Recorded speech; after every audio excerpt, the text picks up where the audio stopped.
Bonjour à tous la famille et bienvenue dans On parle de tout, c'est Joseph. Aujourd'hui, on va réaliser ensemble un nouveau format qui n'a jamais été fait en France. Dans quelques secondes, il y a 4 invités qui vont débarquer sur le plateau. Chacun leur tour, ils vont lire des témoignages marquants qu'on a reçus sur nos réseaux sociaux. Ces témoignages, ils traitent de problèmes de santé mentale. Alors attention, je vous demanderai un certain respect parce que tous ces messages, ils ont été envoyés par des personnes hyper courageuses. Et évidemment, on a changé chaque prénom pour que vous puissiez vous confier de manière totalement anonyme. Mais alors, pourquoi on fait ça ? On fait ça parce qu'il y a quelques problèmes. Le premier problème, c'est qu'en France, il y a 1 personne sur 10 qui souffre de dépression. Le deuxième problème, c'est que t'as 28% des jeunes en France qui ont de l'anxiété forte et qui osent en parler à personne. Et le troisième problème, tu le connais ? T'as plus de 10 000 suicides par an en France. Ça fait à peu près 28 par jour. C'est beaucoup, non ? Tout ça pourquoi ? Parce qu'il n'y a pas d'écosystème, il n'y a pas de véritable environnement où nous les jeunes, on peut parler de nos problèmes. Alors on arrive à le faire avec quoi ? Un vodka Red Bull dans le sang ?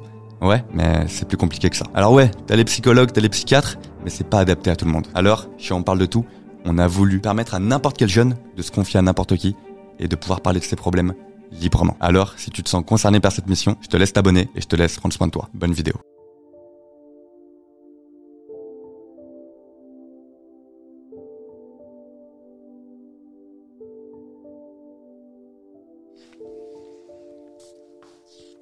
J'ai commencé à boire vers mes 18 ans avec mes potes quand on partait en boîte de nuit. Au début, c'était simplement pour rendre la soirée plus fun et m'aider à aborder les filles. Et on va pas se mentir, je suis passé d'un cocktail le week-end à une pinte par jour avec les potes en sortant des cours. Et puis, au fil des mois, puis des années, sans que je ne vois quoi que ce soit, l'envie de boire est devenue un besoin. Mes parents m'ont proposé d'en parler à un spécialiste, mais je ne pouvais pas en parler à un inconnu. Je sais que c'est pas sain, que ça me tire vers le bas, mais j'ai du mal à arrêter. J'ai l'impression d'être dans un truc sans fin. Mais au fond de moi, je veux sortir de ça. J'ai juste besoin de quelqu'un pour m'aider à freiner, à me dire que je peux m'en sortir avant que ça devienne pire. Si tu vois quelqu'un dans cette situation, parfois, juste savoir qu'il y a quelqu'un prêt à t'aider, ça change tout. Même quand tout semble chaotique, un coup de main peut vraiment faire la différence. Putain, c'est chaud. Le conseil que je peux lui donner, et je sais que c'est pas facile, parce que le truc c'est que quand on a une addiction, c'est toujours plus facile d'en parler lorsqu'on n'est pas forcément concerné que lorsqu'on l'est réellement. Le seul conseil que je peux lui donner, c'est d'en parler parce que au final c'est pas une honte. Comme les gens n'en parlent pas, on a l'impression que finalement peu de personnes sont touchées par ce genre de choses. Alors que en vrai, c'est un problème que beaucoup de gens connaissent. Et je pense que voilà, tout n'est pas gâché. T'as 23 ans. À mon avis, si tu bosses bien, si tu fais les efforts qu'il faut, en un an, c'est réglé. Les repas sont devenus un champ de bataille pour moi. Chaque bouchée déclenche une tempête dans ma tête. Parfois, je me bats. Je lutte contre cette voix intérieure en me disant que je ne devrais pas manger ça, que je ne les mérite pas. Je peux passer des heures à me regarder dans le miroir, scrutant chaque détail de mon corps, mais sentant complètement découragée. Il y a des jours où je m'enferme complètement, me retirant du monde, évitant le repas autant que possible. Je me sens isolée, piégée dans une lutte sans fin avec moi-même. Des autres fois, je peux me retrouver à manger excessivement, cherchant du réconfort dans la nourriture pour étouffer ces pensées tourmentées. C'est comme si j'étais coincée dans une tempête émotionnelle. Mais même au milieu de ces tourbillons, il y a ces moments où j'essaie de me battre, ces moments où je demande de l'aide, où je laisse entrer un peu de lumière, d'espoir dans ma vie. Mais malgré ma lutte contre ces besoins incessants de manger ce qui me passe sous la main, je n'y arrive pas, je n'y arriverai jamais. C'est vraiment dur. C'est pas simple d'admettre à soi-même qu'il y a un problème et qu'il faut s'améliorer et qu'il faut chercher une solution. Souvent, on a tendance à se dire c'est pas grave, c'est des choses qui arrivent, mais non. La meilleure chose qu'il faut faire, c'est d'en parler à quelqu'un qui est spécialisé, un ami. Je pense que c'est beaucoup plus compliqué d'en parler à quelqu'un qui n'est pas conscient de ces genres de problèmes. On essaye de comprendre les problèmes des autres, mais on n'y arrive pas parce qu'on est un peu égoïste. Mais je pense que si t'en parles avec quelqu'un à qui tu fais confiance et que cette personne t'aime, que tu l'aimes, bien sûr qu'il pourra t'aider.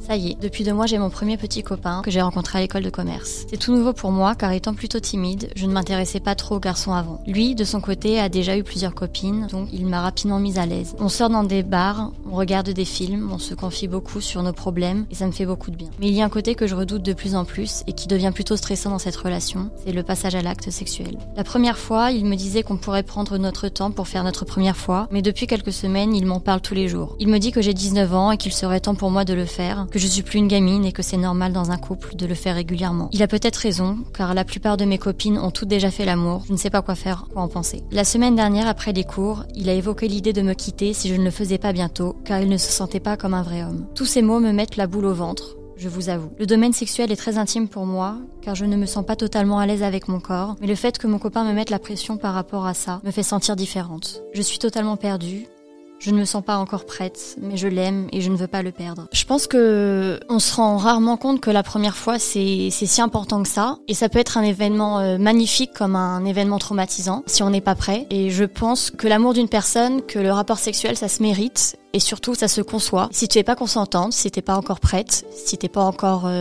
prête à aimer ton corps, à te sentir à l'aise, à t'ouvrir à quelqu'un, tu le fais pas. Et s'il est pas d'accord, s'il se sent pas comme un vrai homme, il fait bien de penser comme ça parce que c'est pas un vrai homme. Un vrai homme, il va t'accepter, il va te laisser le temps qu'il faut. Et si c'est pas le cas, tant pis. Je pense qu'il y a plein de gens qui t'attendront, qui te donneront le temps, qui te donneront l'amour nécessaire pour t'aimer, pour être prête à montrer ton corps, à être à l'aise avec toi-même. Donc le meilleur conseil que je peux te donner, c'est de passer ton chemin, et même si c'est dur, parce que quand on aime, c'est vraiment dur de lâcher la personne. Je pense que le destin, il est bien fait, et que des fois, il faut juste accepter les choses et tout ira mieux. T'as toute la vie devant toi. Je m'appelle Arthur, je n'ai que 15 ans et ma maman souffrait d'une maladie qui me faisait qu'empirer au fil du temps. Cela devenait insupportable à vivre pour elle. À cause de la souffrance, elle avait régulièrement des tendances suicidaires, mais cela se finissait toujours bien. Nous nous étions adaptés, moi et ma famille. Elle avait obtenu des permissions pour rentrer fêter Noël et le jour de l'an avec nous. Tout s'était bien passé jusqu'au réveillon du jour de l'an. Mes parents étaient invités chez des amis pour le fêter. Elle était fatiguée, donc mon père l'a ramenée chez nous vers 4h du mat et il est reparti aider à ranger là-bas. Lorsqu'il est revenu, la maison était allumée, il y avait une lettre sur la table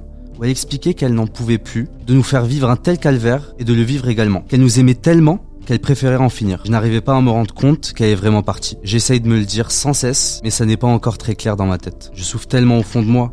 Je suis tombé dans une grave dépression, je n'endors plus, j'ai du mal à avaler quoi que ce soit. J'ai compris très vite, quand elle était toujours en vie, que cela ne se terminerait pas autrement, mais je m'y attendais pas si tôt. J'ai pris conscience qu'elle avait pris la meilleure décision la concernant, car ce n'était pas une vie pour elle, mais je n'arriverai pas à me rendre vraiment compte de la situation. Je me vois pas vivre sans elle, pourtant j'ai pas le choix, mais je trouve ça injuste. Arthur, je pourrais te dire, ici la vie elle est éphémère, et les gens viennent et partent, c'est ta mère, mais elle est dans un monde meilleur. Faut te dire que faut être optimiste dans la vie. Peut-être tu vas te sentir seul, une personne aussi proche de toi n'est plus avec toi, mais elle est dans un monde meilleur. Et du coup, tu vas devoir parler à tes proches. C'est eux qui vont te donner de la force, que ça soit ta famille ou tes potes. Dis-toi que la vie n'est pas finie. C'est juste un obstacle dans ta vie. Et c'est un mal pour un bien. Du coup, je te conseille de rester solide, de rester entouré, de te mettre des objectifs dans la vie. C'est comme ça que tu la rendras fière. Tu ne seras plus jamais seul. Viens, on parle de tout, viens nous raconter ton chagrin. Avec Joe, on parle de tout, ta parole est un refrain. Viens, on parle de tout, viens nous raconter ton chagrin. Avec Joe, on parle de tout, ta parole est un refrain.